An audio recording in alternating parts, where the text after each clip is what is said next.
galera, beleza? Professor Adriano por cá, o seu professor aqui do canal Historiografando no YouTube. Gente, senta aí que agora nós iremos conversar um pouco sobre concurso da Polícia Militar do Estado do Maranhão, disciplina de História, de olho na tela com vocês, sem perder tempo, direto ao ponto. Vem cá, olha só, o assunto de hoje, vamos começar pelas ocupações holandesas. Ocupações holandesas é o nosso assunto, cabeçando aqui.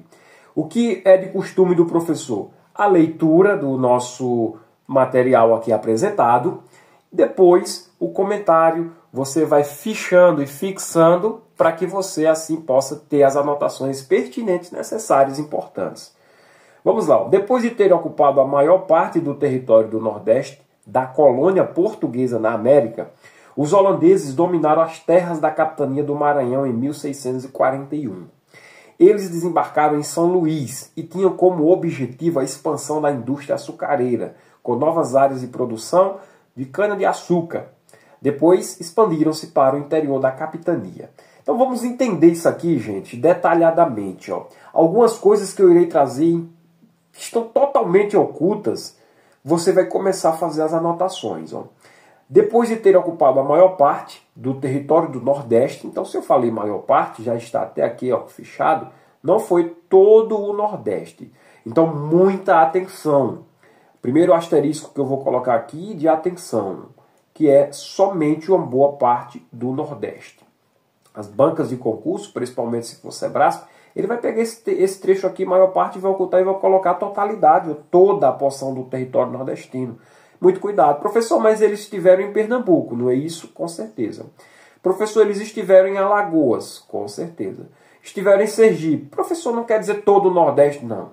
Não é isso que eu estou dizendo para vocês, tá certo, gente? Continuando aqui, para você entender.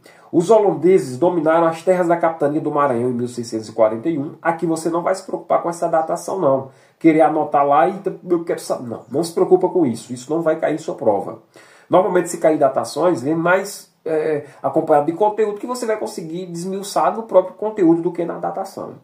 Eles desembarcaram, aqui um ponto importante, em São Luís e tinham como objetivo, olha qual é o objetivo dos holandeses por cá, gente. Expansão da indústria açucareira. Em outras palavras, a expansão, você vai notar também assim, a expansão da plantation. Também assim pode ser falado. E com novas áreas de produção da cana-de-açúcar, depois expandiram-se para o interior da capitania do Maranhão. Então, ou seja, primeiramente eles pegaram a porção litorânea, depois expandiram para a porção interiorana da capitania do Maranhão. Olha, só nesse pequeno parágrafo aqui, algumas coisas, algumas informações vocês já conseguiram retirar. Informações estas importantes para a prova dos senhores e das senhoritas. Anota que daqui a pouco vai cair questões sobre isso. Os colonos insatisfeitos com a presença holandesa começaram o movimento para a expulsão dos holandeses do Maranhão em 1642, sendo o primeiro movimento contra a dominação holandesa. As lutas só acabaram em 1644 e nela se destaca quem? Antônio Teixeira de Melo, como um dos líderes do movimento. Então, houve essa insatisfação contra a presença holandesa aqui. Essa insatisfação, quero que você olhe cá para mim, vem cá. Gente, nesse momento, nós estamos vivenciando as invasões holandesas. As invasões holandesas lá em Pernambuco, que elas iniciaram-se por lá, aqui no nosso estado do Maranhão já foi um pouco mais diferente. Aqui o objetivo era expandir, apesar de estar invadindo de certa forma, mas aqui o objetivo principal era a expansão do que eles já tinham lá em Pernambuco, que era a indústria da cana-de-açúcar. Dito isto para vocês, as invasões holandesas, agora falando como invasões aqui no Maranhão, ela foi aguçada pelos portugueses colonos que aqui estavam a não aceitar essas invasões aqui, a não querer que eles viessem para cá. Qual era o objetivo? O objetivo, volta para a tela, era manter toda essa turma distante das terras brasileiras. Essa turma de quê? Essa turma de pessoas que vinham de fora, com o objetivo de expandir o comércio. Então, seria positivo, professor? Os holandeses por cá, em Pernambuco, foi positivo. Aqui, a depender da situação, será ou não positivo, direi mais para frente a vocês aqui nos estudos. Então, olha só, o estado do Grão-Pará e Maranhão. O estado do Grão-Pará e Maranhão foi um dos estados coloniais portugueses na América do Sul que existiu durante o governo do monarca José I de Portugal, criado no período pombaliano, oriundo do estado do Maranhão. Quando mudou sua capital de São Luís para Belém, no seu auge ia do Nordeste Ocidental até a Amazônia Ocidental, quando o Maranhão ganhou soberania e criou a capitania do Grão-Pará e Rio Negro, o Amazonas. Então você vai anotando essas informações que você não sabia. Tem algumas informações, meu guerreiro, minha guerreira, que só eu era uma vez, não tem como eu complementar, não tem o que fazer mais não. Vamos lá. A revolta de Beckman, uma revolta importantíssima para o nosso estado, para o nosso estudo, que você vai anotar todas as passagens. Importante, ó. A revolta de Beckman, também conhecida como revolta dos irmãos Beckman, ou ainda revolta do Beckmão. Então, a revolta do Beckman, ou irmãos Beckman, ela tem todas essas três definições. A primeira está aqui, a revolta de Beckman. Segunda, irmãos Beckman, ou revolta dos irmãos de Beckman. Terceira, a revolta do Beckmão. Professor, qual vai cair na minha prova? As três, cara. Uma é só uma, meu irmão. Aqui não tem a que vai cair, não. Aqui é só uma. Você vai ter a obrigação de saber que tem essas três nomenclaturas. Acredito que a mais difícil aqui de todas é a da revolta do Beckmão, que é a mesma coisa, tá, gente? Ocorreu no então estado do Maranhão, em 1684. É tradicionalmente considerada como um movimento nativista. Olha só, importante isso aqui, anota que é uma das características dessa revolta, pela historiografia em História do Maranhão. Então, é tradicionalmente considerado como um movimento o quê? Nativista.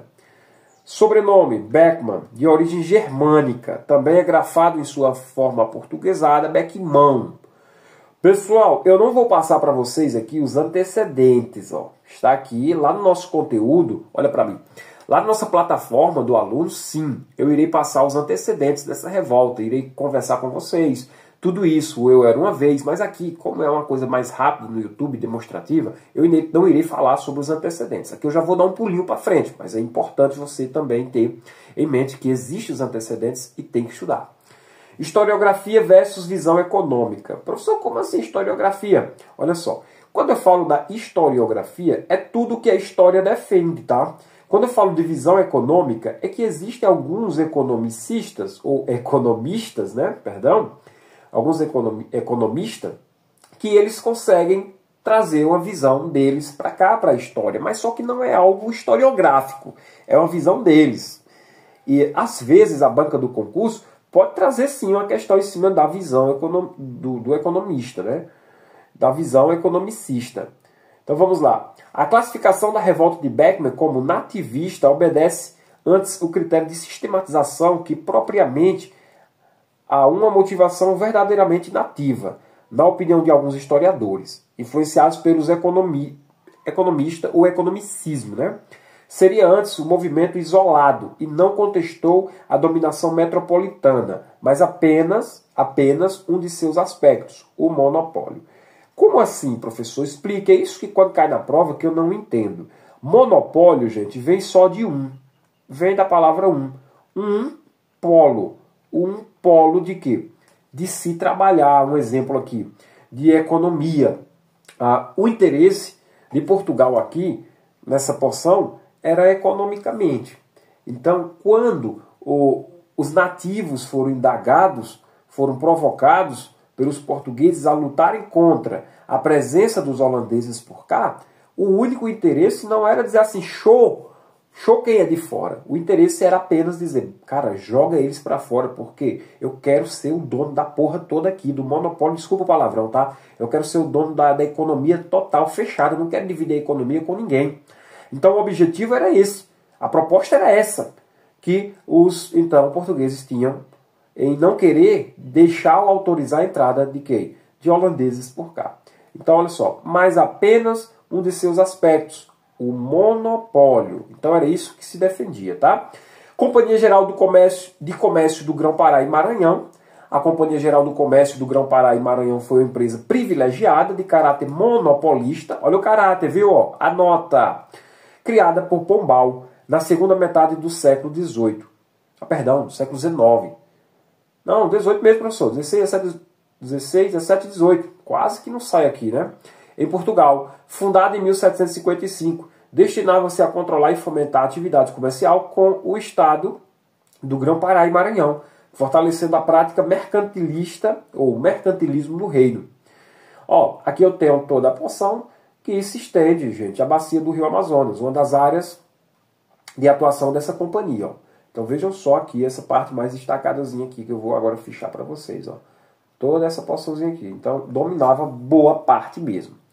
Diante da proibição da escravidão indígena no estado do Grão-Pará e Maranhão, a companhia teve a sua origem em uma petição encaminhada em 1752 pela Câmara Municipal de São Luís, do Maranhão, ao governador e capitão-general Francisco Xavier e Mendonça Furtado, para que fosse criada uma sociedade autorizada a explorar o comércio de importação de escravos africanos. Então veja só o ribuliço que foi dado, né? Este escolheu de bom grado e, após ter conseguido o apoio do cidadão mais influente de Belém do Pará, encaminhou a sua aprovação ao seu meio-irmão Marquês de Pombal, que era quem geria, quem dominava aí os disse-me-disses da capitania, né, gente? Então, foi só um prefácio para vocês, cara, ó, toda organizadazinha nossas aulas. Vou disponibilizar dessa vez o que foi pedido pelos alunos. O professor disponibiliza o PDF também, que fica melhor para imprimir do que essa tela na horizontal. Lá no nosso curso eu vou fazer assim, do jeito que vocês mandam. Eu vou utilizar aqui só para ficar interativo, né, para dar as aulas.